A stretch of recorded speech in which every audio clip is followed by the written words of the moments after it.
Science is the great antidote to the poison of enthusiasm and superstition. Hi, I'm Juliette Selgren, and this is my podcast, The Great Antidote, named for Adam Smith, brought to you by Liberty Fund. To learn more, visit www.adamsmithworks.org. Welcome back. There's a little something special sitting at the core of economics, and that is prices. We talk about them sometimes, but mostly as a way to get from point A to point B. We don't really pay too much attention to them. They're just a number or sometimes a variable that we use without thinking about like how we get there, why it's important, what it means, which is fine. It's important to have a method of doing economic thinking, and if that helps us do it, that's great. But one of the big critiques of economics is actually that prices dictate the lives and livelihoods of so many people, right? Like capitalist system, this and that. And we're, quote, slaves to prices, end quote. So I kind of want to talk today about what the deal is with that on June 5th, 2024. I'm excited to host Ryan Bourne. He is the R. Evan Scharf Chair for the Public Understanding of Economics at the Cato Institute, and he's also the editor of the recently released book, The War on Prices. He's going to talk to us about this and more today. I'm so excited. So welcome to the podcast. Great to be with you, Julia. So, the infamous first question. Maybe it's famous, I don't know. What is the most important thing that people my age or in my generation should know that we don't? That's a big question to start off with.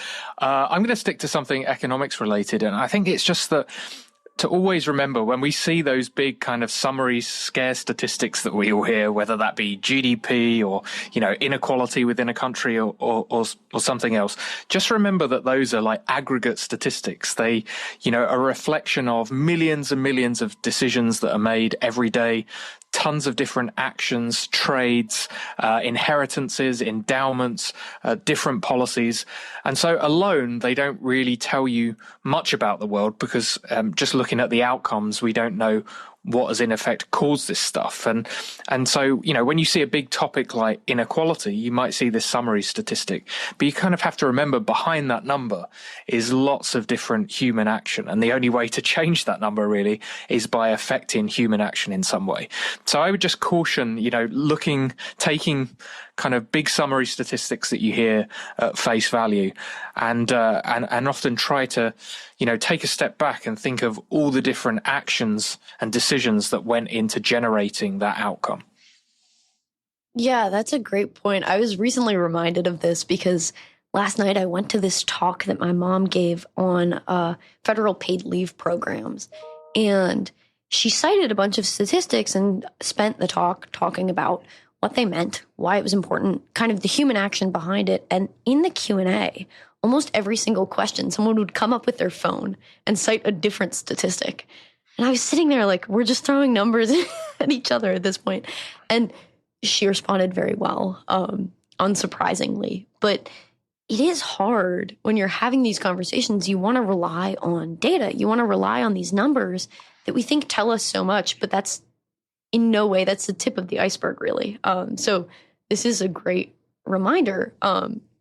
Something that I guess ties right into what we're going to be talking about is a price is kind of a statistic in a way. We use prices to measure a ton of stuff, but it's hard to understand what goes into a price. And as I was reading, I kept thinking, this is so Hayek, the use of knowledge in society. But of course, if you're like a non-Hayek geek or even if you're into economics, it's hard to remember what goes into a price because we don't talk about it so explicitly super often. And this book was pretty refreshing because it focused on prices themselves. But before we get into like what the war on prices even is, what is a price? What does that tell us? Yeah, so I guess if you look at the dictionary definition of a price, it would say the amount charged usually in money terms by a seller of a product. But that's not what we're really getting at when we're thinking about market prices. Really, market prices, as you say, are the kind of bottom-up manifestation of lots of different supply and demand forces in the economy. So prices are kind of information at one level. They reflect the relative scarcity of a product. They reflect a whole bunch of different factors. If you think about the price of bread, that reflects the costs of growing wheat. It reflects the cost of harvesting the wheat. It reflects the production costs that go into turning that into bread. It reflects on the demand side the amount of incomes that we have and how much we're willing to spend on bread. It reflects, different fad diets at various times, whether as a society we're keen on eating carbs. There's just so much that goes into that price through the supply and demand forces that operate within that market. So at one level, you're right. Prices are statistics; they're information arising from to reflect the realities of the world. But that kind of gives scope to the second role that prices play, which is really their movements. Price movements provide us with incentives to change our behavior and as such to use economic resources efficiently. So you might remember a couple of years ago, there was a baby formula crisis. I believe like a baby formula plant had to temporarily close because of contamination, fell foul of some FDA regulations or something. And as a result of that, the supply of baby formula to the market fell pretty dramatically, and the price of baby formula went up. Now, that price rise actually kind of reflected that information about that factory closing, but it had two crucial roles that are kind of underappreciated. The first is that if people went to a store to buy baby formula, they didn't need to know that the factory had closed because of this contamination or whatever. They just saw that the price of baby formula was higher than before. And so as a result, when they were making their purchasing decisions, they had to decide, well, is this really the best time for me to stock up on 3 months worth of baby formula, or should I just take enough for the next couple of weeks? So that price rationing helped to keep more baby formula on the shelves for people who really, really needed it and valued it highly right now. But the second crucial aspect is that increase in the price of baby formula also encouraged other suppliers of the product to perhaps ramp up production, to pay drivers more, to give workers overtime, to try and increase production to get more to market. So in that crucial sense, that change in price, that elevation in price, helped both diminish the quantity demanded and increase the quantity supplied relative to before, so that it eliminated that shortage in the market, or at least mitigated that shortage in the market. So prices are information. They reflect the realities about supply and demand conditions in the world. But when those supply and demand conditions change, price movements encourage us, incentivize us to change our behavior, to try and use the resource efficiently as possible.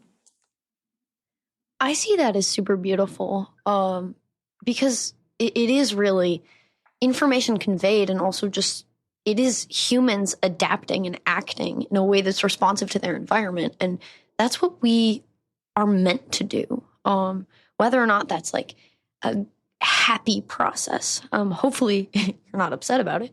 But I can see kind of, especially in what you were in the example that you were using, I remember after that, there was this little mini debate about whether or not women could sell their breast milk online. And this was a whole big thing that I think a lot of people thought was funny, but it was like a very serious, it highlights a pretty serious thing, which is like, is there morality tied into it? Should we let people do that? Do you even actually want to feed your baby someone else's breast milk? There are biological reasons why that's maybe not great, but I guess the same thing would go for formula. But I don't know, how do you kind of talk to people about prices when I think telling people, okay, adjustment is fine. You have to adjust just because the world can't adapt to you. But I think we're in a period where even culturally, everyone gets a participation trophy. So how do you kind of tell people, well, it's not personal. It doesn't say that just because you want baby formula or are used to giving your baby formula, that you have to adapt just because the world at the current moment can't necessarily adapt to you.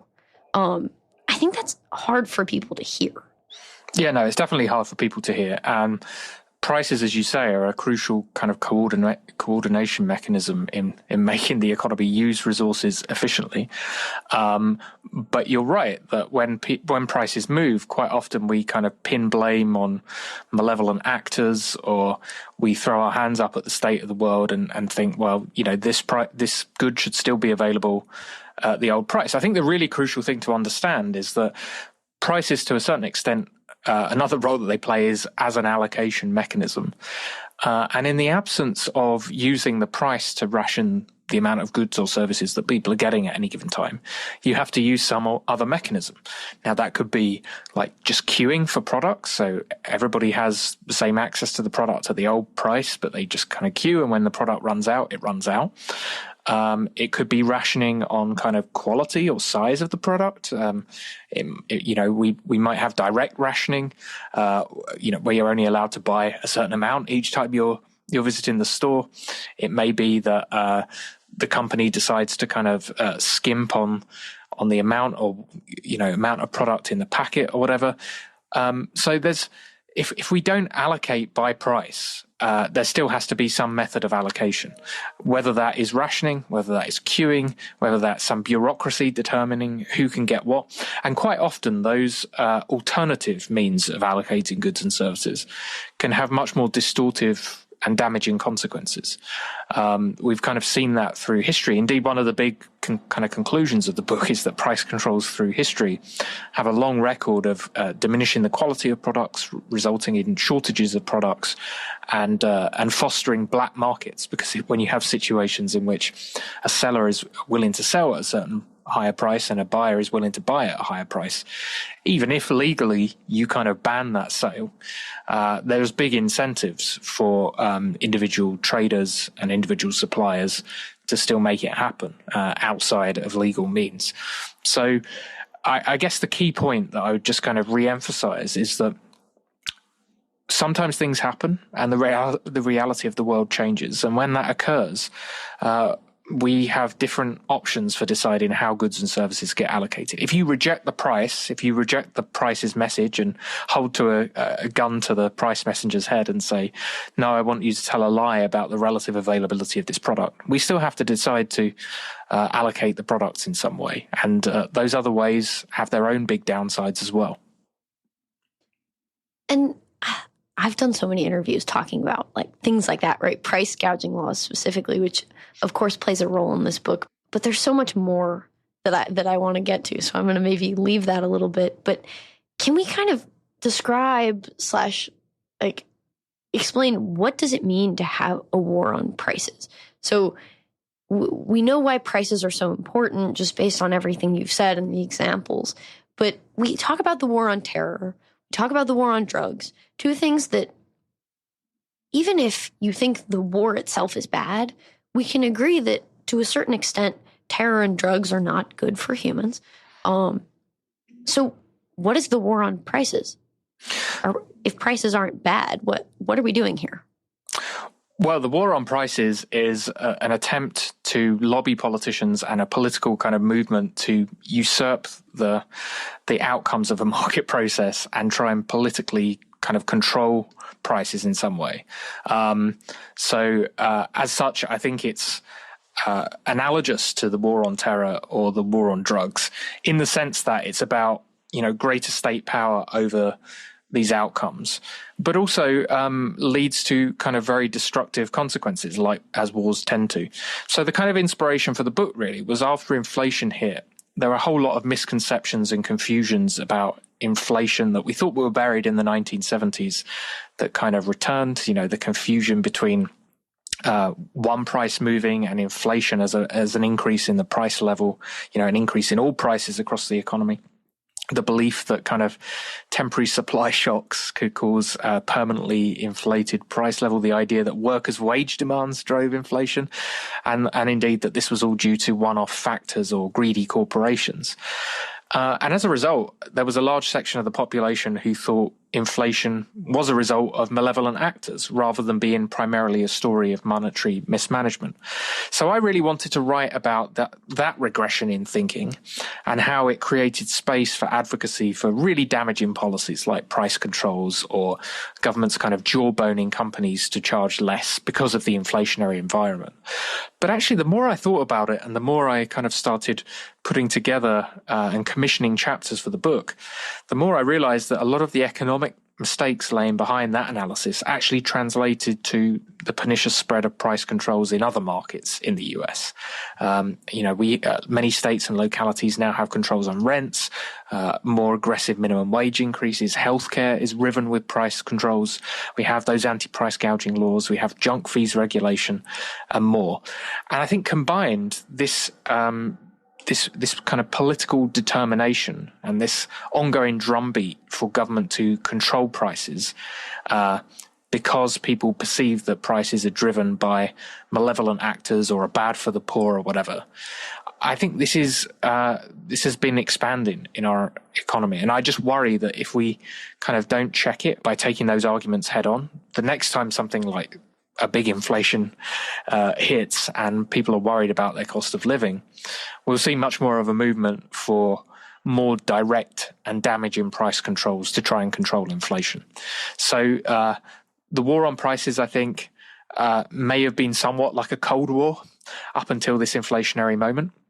But as a result of people being more worried about their cost of living and experiencing a period in which prices have increased quite sharply, I think the environment right now is ripe, and there are a lot of proposals going around for governments to more directly control prices, which I think would be very damaging economically. I want to get into the three different segments that are addressed in the book. So inflation, price controls, value separately. But first, you mentioned a lot of things, a lot of policies. Can you kind of maybe walk us through maybe an imaginary example, but a realistic example of like someone walking through their daily life? Where are they facing these pressures, and how does it affect, I don't know, the average American? What are the, like, obviously rent being controlled means rent is cheaper. What does that look like in terms of the product you're receiving?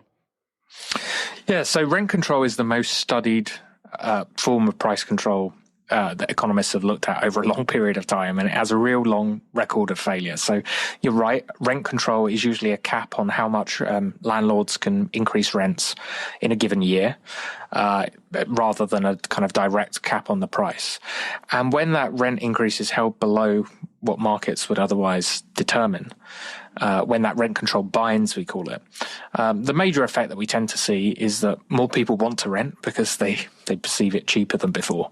But fewer landlords are willing to rent their properties because it becomes less profitable than before. So in reality, what that tends to mean is that landlords are more likely to sell their properties for owner occupation. So there's just fewer rentable accommodations. They're more likely to, just put the property on Airbnb rather than rent it to kind of longer term tenants. Or they, we're more willing on the margin to leave it empty or let a family member stay there. So that's kind of like the kind of quintessential story that we hear about rent control. Now, in reality, there's lots of other ways that landlords can adjust to prices being held below market rates when it comes to their rents. So one big incentive when rent control binds is that if you're a landlord making decisions on whether to invest in improvements in your apartment, or whether to install a new kitchen, or whether to replace the bathroom or whatever, on the margin, rent being controlled and being held below market rates makes you more likely to think, well, that's probably not worth me doing right now because I can't actually recoup the costs through increasing rent.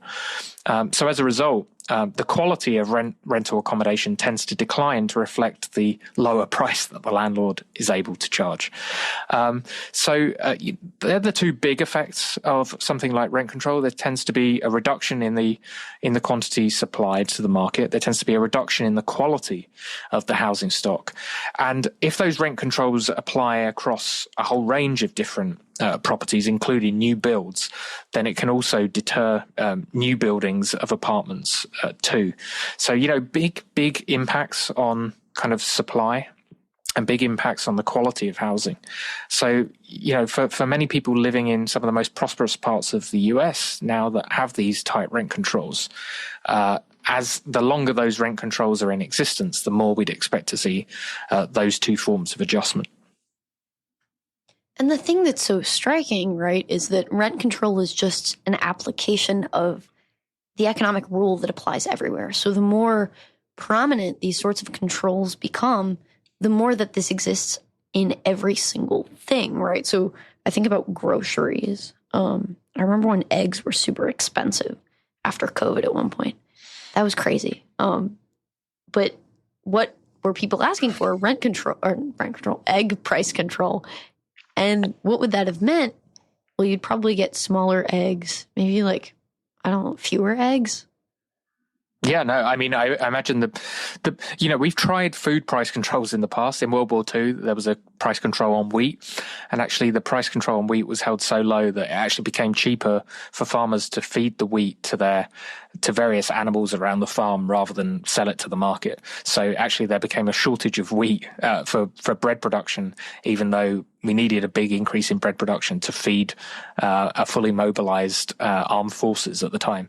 So price controls, when they bind and when they're kind of long lasting, tend to reduce the quantity supplied of the product just because it becomes less profitable for farmers to provide that product to market.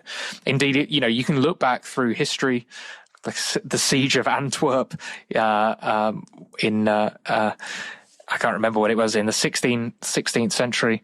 There was a siege in Antwerp, and in order to get more food into Antwerp, you needed a kind of incentive for merchants to be willing to sell it. And because prices were controlled, nobody was willing to take those risks of trying to smuggle food into Antwerp so they ran out of food. And that's the kind of quintessential story when it comes to price controls. The impact, when they're held below market rates, you get less in the way of quantity supplied. And this story, I think we're using examples. I mean, food is basically a necessity for survival, but we're using examples that seem almost mundane. I think people get up in arms more when you talk about things like health and healthcare provisions. Are there areas of life that we don't often think about that are really affected by this? That, I don't know, people get annoyed about or honestly die from maybe, that it's just barely visible that price controls are the reason why things are so expensive. Well, let me... Or I guess not expensive, but hard to obtain. Well, let me expensive in a different way. Well, let me take a step back and talk about how prices help coordinate economic activity to actually make goods and services cheaper to people. So a few years ago, there was a YouTuber whose name I can't remember, but you can easily find this online, who tried creating a chicken sandwich, tried making a chicken sandwich from scratch. And when I mean from scratch, I don't mean he went to the supermarket and bought some chicken and bought some salad or whatever and put it together between a couple of slices of bread. He actually reared chickens. He went to the sea to collect water and extract sea salt. He grew wheat and separated the wheat from the chaff, went through the whole process of doing that. He grew his own salad to be part of the sandwich. He didn't use his own tools. If he'd have used his own tools, it would have taken a lot longer, a lot more costly. So he went through this whole process, and it took him many months to actually make this sandwich, and it cost him $1,500. And there's quite a funny part of the video where he tastes the sandwich for the first time, and it tastes awful. Now, the moral of that story to me is that the way markets enable us to kind of coordinate activity, to kind of specialize in what we're good at and can efficiently undertake, and then trade with others according to our comparative advantages, actually enables us to get goods and services much more cheaply than if we're, in brackets, self-sufficient, in inverted commas, self-sufficient. And what helps coordinate that? Well, it's actually the market price mechanism. We don't need to know how a chicken sandwich is produced in order to buy a chicken sandwich. All we need is a free price mechanism to enable open trade between all of those different suppliers and ultimately us as consumers. So I'm kind of trying to answer your question in the opposite way, really. You're trying to ask me if there are forms of kind of price controls that have obviously destructive effects. But I think, one clearer way of showing it is just that market trades using the price mechanism clearly enables us to produce goods more cheaply and brings goods to us more cheaply than they otherwise would be. Now, there are certainly... Yeah, that's brilliant. I can't believe it was so expensive to make a chicken sandwich, but at the same time, maybe it makes sense. Actually, it definitely does make sense. I need to watch that video. Yeah, it's very, very Listeners, funny. you should watch it too. Huh. That's crazy. So price controls and things like that, it's maybe the simpler concept in economics. You can watch a video and understand it, even though it's under talked about, understood. Misunderstood is perhaps the right way to say that. Something that is way more complicated, I think, that even I tell my students when I teach macro, that it took me teaching macro 3 years after I initially really learned about it to understand how it worked, was inflation. Inflation is so complicated for something that affects so many people, right? Literally everyone operating under a system, and arguably in the US, it affects everyone in the world because the US dollar and the United States is so influential. So what are some of the main misconceptions about inflation, and why do you have any idea why it's so hard to grasp? Yeah, that's a great question. So inflation, just by definition, is a kind of increase in the general price level, by which we mean all prices in the economy ultimately in the long run. So really the best way to understand it is a reduction in the value of a dollar unit, of a money unit, which in the United States is a dollar. And that, as I say, over time manifests itself in all prices increasing proportionately across the economy. Now, in reality, we can't observe that directly. So we have to try and use price indices, we call them, which are really weighted averages of different prices of goods and services that we spend money on across the economy, and we track them over time. And we use that as a kind of proxy for inflation, which is the price level. And I think actually the fact that we have to do that leads to some of these confusions. So one of the confusions is that people see an individual price going up and presume that that individual price is contributing or driving to inflation. And that's a misconception. An individual price can go up for two reasons. It can go up because of inflation. It could reflect inflation. But it can also go up because its price relative to the price of other goods and services is changing because of supply and demand factors in that market. So we see the total price, and the total price change reflects that relative price change plus inflation. So it doesn't really make much sense to say that price change is driving inflation, because actually inflation affects that price change. Now, what am I trying to get at here? Well, really, what drives inflation, which is an increase in the price level, is the relationship between the amount of money in circulation being spent on goods and services and the amount of production taking place in the economy. When the amount of money chasing goods and services goes up relative to production, the price level goes up. It might take a long time for all prices to rise, but the price level goes up over time. If the amount of goods and services being produced relative to the amount of money in circulation goes down, so the amount of production goes down relative to the amount of money in circulation, that can also push the price level up and lead to a temporary increase in inflation. So inflation is a macroeconomic phenomenon. It's driven by the overall scale of money in circulation relative to the production of goods and services. And individual prices are determined by supply and demand in those markets, but then can also be elevated or reduced by inflation.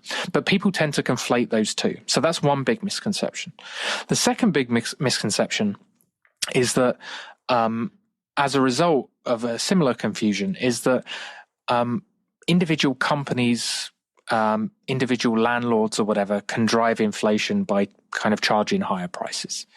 This is kind of the basis of the greedflation hypothesis for what drove the recent inflation. So the idea is, a bunch of businesses capitalized on the fact that prices were going up due to energy cost increases in the Ukraine war and thought, we're going to use this as a great opportunity to increase prices even more dramatically relative to our costs. And that will give us bigger profits. And, that will drive inflation. But that doesn't drive inflation. And you can think about this kind of logically, given what I've just spoken about. It doesn't drive inflation because ultimately consumers have to be willing and able to pay those higher prices. And you can only get a situation in which all businesses are kind of raising prices at the same time, or there's lots of businesses raising prices at the same time, if consumers have more money to pay those higher prices. Otherwise, if I raise my price and all consumers keep buying my good, they're going to have less money left over to spend on other goods and services, which is going to push other prices down. So the only way you get an overall increase in the price level is if the amount of money in circulation actually increases relative to production. So at that stage, it's not greedflation driving inflation. It's more spending in the economy driven by more money, which is pushing certain prices up faster than others, and that can result in some firms making temporarily higher profits. So they're the two big misconceptions. The first, that individual price changes drive inflation, when actually it's inflation that that contribute to individual prices. And secondly, this idea that the actions of an individual business or even a whole sector or a range of sectors can just decide to make pricing decisions that increase inflation. The really important thing to understand is that inflation is a macroeconomic phenomenon, which ultimately comes back to the amount of money in circulation and the amount of goods and services being produced. I think what you just said, and something that was really highlighted in your part of the book where you're talking about this, that really struck me, because I think economists were either really bad at talking about this and making this point clear, or we don't think it's necessary. But what's necessary to kind of nuance and strengthen the growth narrative that we talk about, the growth narrative that inspires so much optimism and hope in us, which leaves a lot of people feeling like, oh, well, greedflation and stuff like that. Like, it makes sense that these ideas arise, these theories about how it works arise, because we don't talk about when expansions are good and sustainable and honestly what's true growth versus something that's unsustainable and not. And I don't know if the way I'm saying it is even correct, because it took really a careful reading of some of the sentences that you wrote. So, for example, quote, as time went on, it became obvious that overall spending or aggregate demand was running way ahead of its pre-pandemic trend, which indicated that excess stimulus could explain a big component of the rise in the price level, unquote. That took me a minute. It's a good sentence, but it even if you understand economics, I think it's hard to think about, okay, so you have this recession because of the pandemic. Then you have the government that inflates, that injects money into the economy, and it moves us past where we were before COVID into an expansion. An expansion is the opposite of recession, so it sounds really good, right? That sounds great. People are buying things, the economy is dynamic, and usually those are things that we consider to be good for people. That sounds like growth. But what you said and the way you talk about it indicates that this actually is not a good expansion. It's not sustainable and it's not stable. It's not the tide that lifts all boats, but it's a type of expansion which leads to inflation. So I don't know. Does that make sense? Do you see that? And is there really a difference, or am I just kind of reading into this in a way that is not quite correct? No, you are correct. So in essence, what you're saying, I think, is that, you can have the traditional case for government stimulating the economy, whether that be through monetary stimulus from the Federal Reserve or from, fiscal stimulus from Congress, is that it can put more people back to work. It can kind of increase production. It can increase essentially real output in the economy.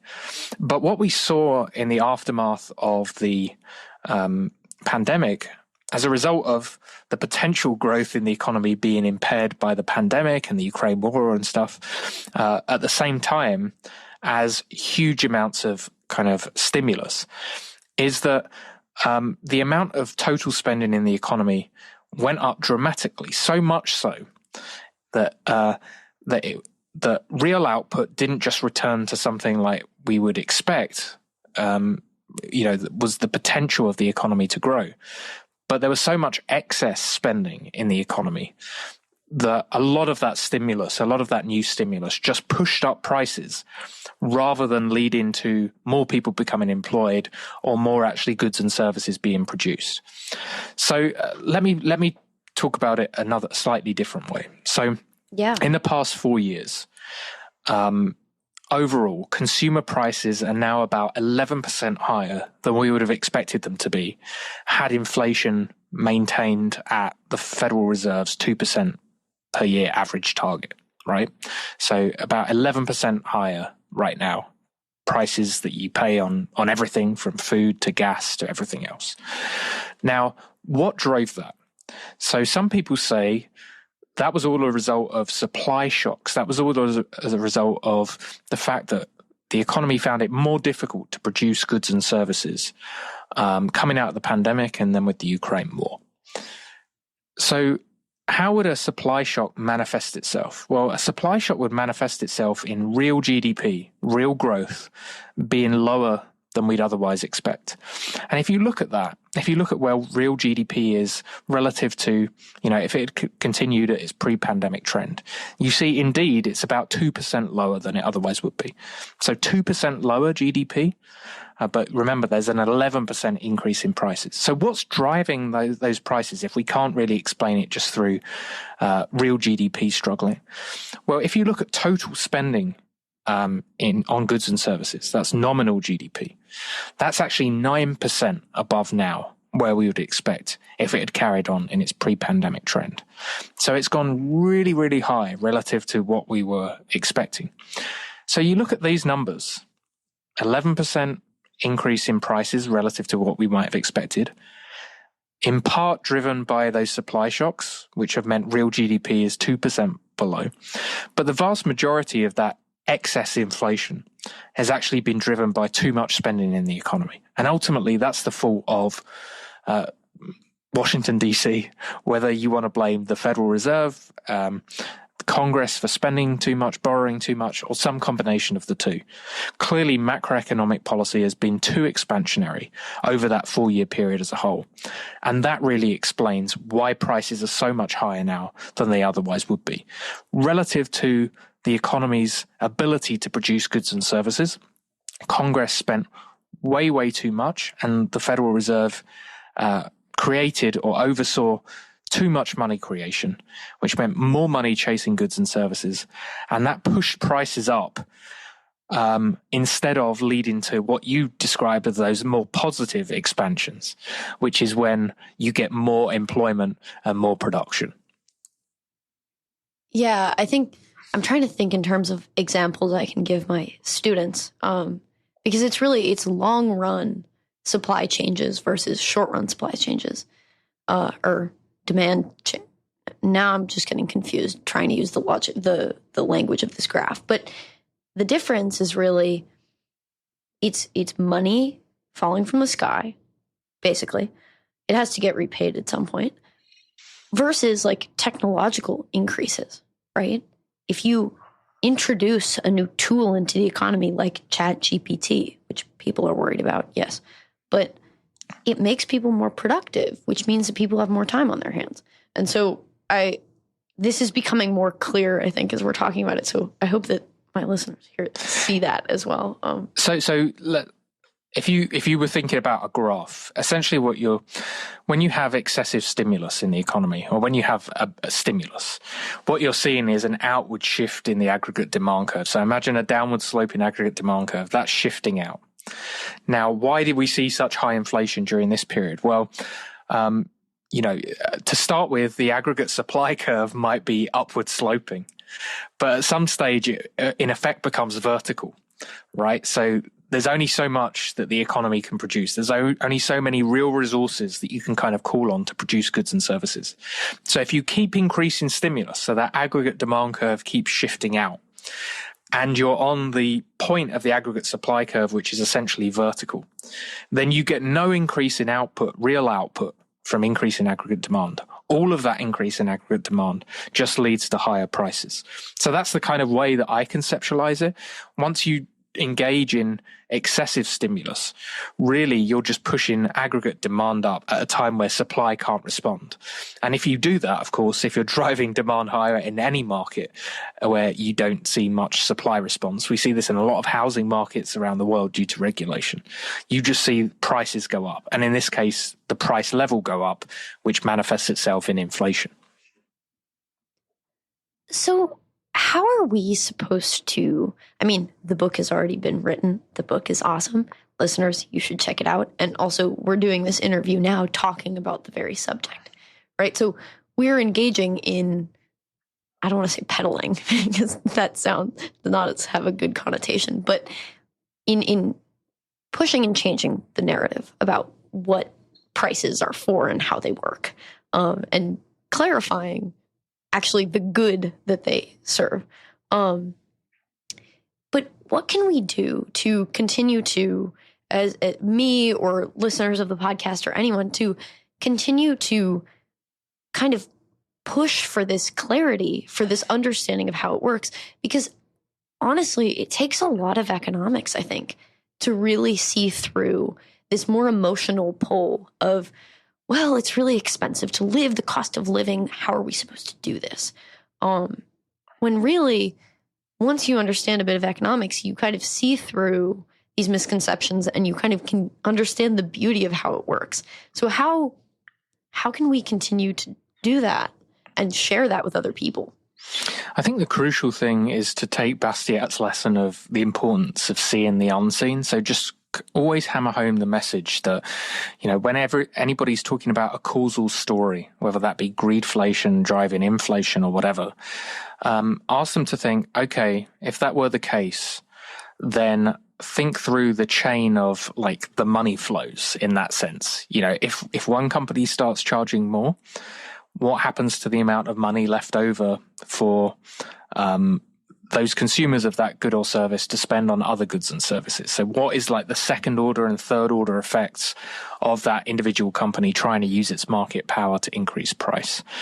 When you're thinking about like rent controls or minimum wage increases, think about the ways in which a landlord or an employer could adjust to that price control. I think there's a temptation for people who are kind of untrained in economics to just think of the first order effect. If you control rents and you hold them below market rates, people who are able to maintain their tenancies will pay less than they would in a free market. So people see the benefits. The costs are always a second degree removed and are always a bit less clear. So if I were in your position in trying to impart economic wisdom through a podcast or through some other medium, I would just be trying to emphasize a bigger, broader point, which is really that a good economist or somebody that wants to understand public policy or wants to understand how the economy works should always think about the second and third order consequences and not just the immediate short-term effects. So that's the kind of key message that I think you should propagate. And what do you think is the most important takeaway? It might be that kind of, but what do you think the most important takeaway is from your book and from these ideas? I think the most important takeaway is that the price mechanism is extremely important for coordinating economic activity, and we mess with it at our peril. So the second section of the book really goes into detail on the history and use of price controls, not just within the US, but historically too. And as I mentioned earlier, these things have been tried for 40 centuries now. And the most common manifestation is obviously price cap, where you're not allowed to raise a price above a particular level. And the overwhelming, sweep of evidence shows that when you do that, you tend to result in shortages of the product that you're trying to control the price for, declines in quality, and the creation of black markets. We've seen that at every stage, from ancient Egypt through to World War II, through to kind of modern rent controls across in St. Paul, Minnesota. There was a couple of years ago, they tried a rent control experiment, and it led to some of these effects almost instantaneously. So these have a record of failure incredibly blatant. Now, historically, you could perhaps make the argument that, before modern states had the capacity to help people in difficult situations in many ways, controlling prices and trying to regulate prices through force was one of the only things they could do. But given this sweep of evidence, and given the fact we do have modern states that do provide safety nets, there's no excuse really these days for reaching for such a crude, ineffective and damaging policy tool. And it's really remarkable that, given this sweep of evidence, that they're still advocated at the degree to which they are. Yeah. Thank you so much for putting together this book and coming to speak to us. I've learned so much, and I know my listeners will as well. I have one last question for you. What is one thing that you believed at one time in your life that you later changed your position on, and why? Well, I came out of university and I was a kind of squishy market-leaning economist who'd yet to find kind of libertarianism. And so I tended to believe that there was a really important and strong role for government in policing competition and ensuring that market power was curbed, and that, quite an extensive role for the government in preventing price collusion and all the other things that kind of dominate contemporary antitrust and competition law. My views on that have changed pretty dramatically as a result of both being closer to politics, but also because I think I recognize that there's actually an incredibly important margin of competition that kind of static analysis of individual markets leaves aside. And that's kind of Schumpeterian competition, Joseph Schumpeter's idea of creative destruction. So, antitrust cases get so hung up on whether an individual firm has monopoly power, in a very specific market, and then looks at the price and output impacts of that, given the current state of that industry. But what it negates is that, over time, there are big incentives entrepreneurially to come in and completely revolutionize the way that things are done. So, people were worried about Kodak having a monopoly in the film camera market. And then the digital camera came along. And then, of course, iPhones came along, which completely revolutionized that market again, because everybody had a really effective, high-quality camera in their pockets at all times. Now, if you're an antitrust practitioner, you'd have got hung up on Kodak's market share and the impact on short-term prices. But that type of analysis really ignores that kind of longer-term incentive for entrepreneurial competition. So over time, I've become much less worried about monopoly power within markets and much less supportive of extensive government efforts to try and police competition.